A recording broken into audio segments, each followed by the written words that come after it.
Tenali MLA Annabathuni Shivakumar ఓటరుపై దాడి చేయడాన్ని మాజీ ఎన్నికల కమిషనర్ నిమ్మగడ్డ రమేష్ ఖండించారు. గుంటూరు ప్రభుత్వ ఆసుపత్రిలో చికిత్స పొందుతున్న బాధితుడిని ఆయన పరామర్శించారు. ఓటరుపై దాడి చేయడం దారుణమని, ఎమ్మెల్యే శివకుమార్పై ఎన్నికల సంఘం కఠిన చర్యలు తీసుకోవాలని నిమ్మగడ్డ డిమాండ్ చేశారు. ఓటు వేయడానికి వచ్చిన వ్యక్తిపై చేయి చేసుకోవడం దారుణమంటున్న నిమ్మగడ్డ రమేష్ కుమార్తో మా ప్రతినిధి Pramod Kiran face to face.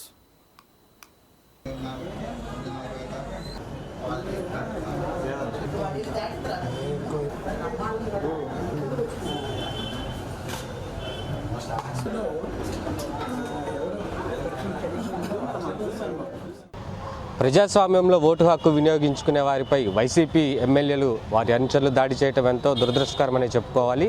నిన్న ఏదైతే తెనాలి నియోజకవర్గంలో ఒక పోలింగ్ బూత్లో ఓటు హక్కు వినియోగించుకోవడానికి వచ్చిన సుధాకర్ అనే వ్యక్తిపై తెనాలి ఎమ్మెల్యే అన్నాబత్తుని శివకుమార్ దాడి చేయడం అత్యంత బాధాకరమని చెప్పుకోవాలి. దీనికి సంబంధించి మనతో మాట్లాడడానికి మాజీ రాష్ట్ర ఎన్నికల కమిషనర్ నిమ్మగడ్డ రమేష్ కుమార్ మనతో ఉన్నారు. సార్ చెప్పండి, నిన్న ప్రజాస్వామ్యంలో ఇట్లాంటి ఘటనలు జరగడం ఎంతవరకు కరెక్ట్ అంటారు?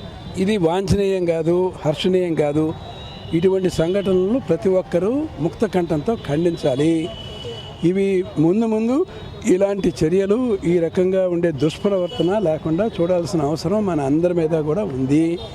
ముఖ్యంగా ప్రజాప్రతినిధులు, మనం ప్రజల చేత ఎన్నుకోబడ్డ ప్రజాసేవ కోసం వచ్చిన ప్రజాసేవకులు అని చెప్పి గుర్తించాలి. మనం ప్రజా పాలకులం కాదు, మనం ప్రజల సంక్షేమం కోసం పనిచేయాలి. ఎన్నికలు జరుగుతున్న తరుణంలో ఎక్కువ విచక్షణతో, నిబద్ధతతో, సహనంతో వ్యవహరించాలి. తప్పులు జరిగితే సరిదిద్దాల్సిన బాధ్యత ప్రజాప్రతినిధి మీద ఉంటుంది. అలాంటిది ప్రజాప్రతినిధి దురుసుగా ప్రవర్తించి కనుక చేసుకుంటే మరి సామాన్య పౌరుడికి రక్షణ ఎవరుంటుంది?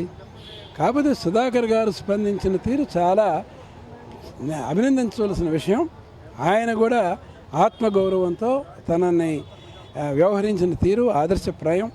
ఆయన మీద ఈ అల్లరి మూక దాడి చేయటం, ఆయన్ని గాయపరచడం చాలా దురదృష్టకరం. దీన్ని సిటిజన్స్ ఫర్ డెమోక్రసీ ఖండిస్తుంది. ఏపీ ఎలక్షన్ వాచ్ అనే ఒక నిఘా యంత్రాంగాన్ని కూడా ఏర్పరిచిన తర్వాత సుమారు 11 గంటల 10 నిమిషాలకే మేము అందరికీ, సంబంధిత అధికారులందరికీ జరిగిన దుస్సంఘటన గురించి మీడియాలో చూసి మేము స్పందించి వెంటనే తెలియజేశాం. జిల్లా కలెక్టర్ కూడా స్పందించి తగు చర్య తీసుకుంటాము, ఎస్పీ గారికి కూడా ఆదేశాలు ఇస్తున్నామని ఆయన 11:30కే మాకు తెలియజేయడం జరిగింది. కాకపోతే భౌతిక దాడులకి గురిపడిన వారిని కనుక వెంటనే కనుక అరెస్ట్ కనుక చేసి ఉంటే మంచి సంకేతం ఎండి ఉండేది. ఆలస్యంగా అయినా స్పందించారు. అది కూడా ఎలక్షన్ కమిషన్ దీన్ని చర్య తీసుకోవాలి అని చెప్పిన తర్వాత, ఆయన్ని ఇంటికి గృహ నిర్బంధం చేయమన్న తర్వాతే పరిస్థితి అందుబాటులోకి వచ్చింది. ఈ గుంటూరు జిల్లాలో ఇటువంటి సంస్కారం లేదు, ముందు ఎప్పుడూ లేదు, ఇది ముందు ఉండకూడదు అని చెప్పి కూడా నేను భావిస్తాను. వైసీపీ ఎమ్మెల్యే కూడా నేను ఒక వీడియో రిలీజ్ చేశాడు. సుధాకర్ అనేటువంటి వ్యక్తి మద్యం తాగి అసభ్య పదజాలంతో మాట్లాడటం వల్లే నేను దాడి చేశానన్నారు. ఇది కరెక్టేనా? దాంట్లో అది ఏమాత్రం సమంజసంగా కనపట్లేదు. తప్పు చేసినప్పుడు హుందాగా తప్పు జరిగింది, క్షమించాలి అని అడిగితే ఈ వివాదం సమసిపోయేది. ఆయన సుధాకర్ ముందుగా వచ్చి ఆయన ఏం చేశాడు, ఆ క్యూలో ఉండే పెద్దలకి, వృద్ధులకి అందుబాటులో ఉండి వాళ్ళందరినీ కూడా ముందుకు తీసుకురావటం, వాళ్ళకి ఏదైనా మంచినీటి సదుపాయం చేయటం, అలాంటివి చేశాడు. చక్కటి మానవతా దృక్పథంతో సంస్కారవంతంగా వ్యవహరించాడు. 2 గంటల పైగా ఆయన క్యూ లైన్లో ఉన్నాడు, అందరికీ అందుబాటులో ఉన్నాడు, కొంచెం పెద్ద దిక్కుగా అందరికీ సహాయం చేశాడు. ఆయన చెప్పింది ఏంటి, ఎమ్మెల్యే గారు కానీ ఆయన భార్య కానీ ఎవరైనా ఓటు వేస్తే తప్పు లేదు, కానీ ఒక పెద్ద బృందంగా, ఒక గుంపుగా వెళ్ళి అందరూ ఓటు వేయటం ఎంతవరకు సమర్థనీయం అని ప్రశ్నించినందువలన అసహనానికి గురైన ప్రజాప్రతినిధి ఆయన్ని మీద దాడి చేయడం అనేది మాత్రం నిర్విధంగా తప్పు చేసిన తర్వాత అవతల వారి మీద నెపం వేసి దాన్ని సమర్థించుకోవడం అనేది మరీ అనైతికంగా ఉంది.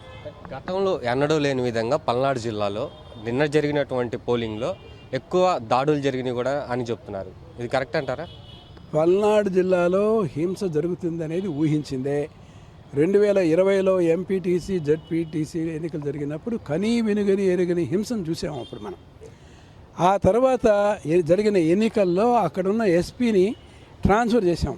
మాచర్ల సిఐ ఎవరైతే ఉన్నారో అతన్ని ట్రాన్స్ఫర్ చేసిన తర్వాతే 2021లో పంచాయతీ ఎన్నికలు, మున్సిపల్ ఎన్నికల్ని నిర్వహించాం.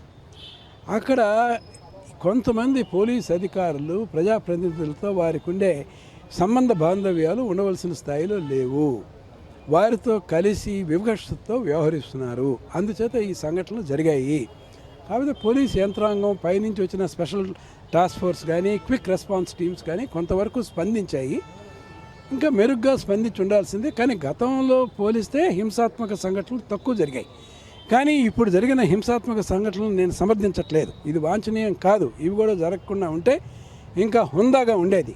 ఇది నిజంగా ఎన్నికల ప్రక్రియని కొంతవరకైనా కళంకం దీనివల్లనే వాటిల్లింది అని చెప్పి నేను చేస్తున్నాను. కాకపోతే ఈ దాడుల్లో పాల్గొన్న వాళ్ళు ఎవరినైనా సరే, వీళ్ళు ఎవరినైనా అందరినీ గుర్తించండి. ఏ పార్టీకి చెందిన వారినైనా సరే ఉదాసీన వైఖరితో కాకుండా వీరి మీద కఠినంగా వ్యవహరించండి. ఇప్పటికి కూడా మించిపోయిన తరుణం కూడా లేదు. నేను ఇదే విషయాన్ని సీఈఓకి పోలీస్ అబ్జర్వర్ దీపక్ మిశ్రా గారి దృష్టికి కూడా తీసుకెళ్లాను. ఇదే విషయాన్ని కూడా చెప్పబోతున్నాను. ఇది పూర్తిగా చూసుకుంటే సుధాకర్ అనే వ్యక్తిపై దాడి చేసిన వారిని కూడా ప్రతి ఒక్కరిని కూడా అది పార్టీకి సంబంధం లేకుండా ప్రతి ఒక్కరిని కఠినంగా శిక్షించాలని కూడా మాజీ రాష్ట్ర ఎన్నికల కమిషనర్ నిమ్మగడ్డ రమేష్ కుమార్ తెలిపారు. కెమెరామెన్ షణ్ముఖతో ప్రమోద్ కిరణ్, సిటీ న్యూస్ 24/7 గుంటూరు.